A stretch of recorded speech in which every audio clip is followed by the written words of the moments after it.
Buenos días, hoy te voy a mostrar cómo activar opciones para desarrolladores en REALME P1.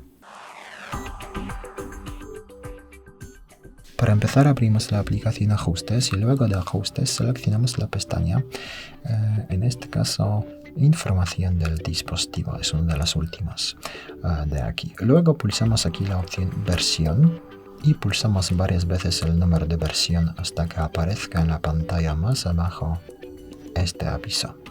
Luego pulsamos atrás, dos veces estamos en ajustes y aquí abrimos la pestaña ajustes adicionales y aquí podemos ver más abajo las opciones de desarrollador.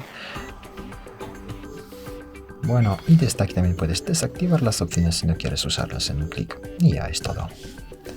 Muchas gracias por ver el vídeo, tendré comentario abajo, suscríbete al canal. Hasta luego.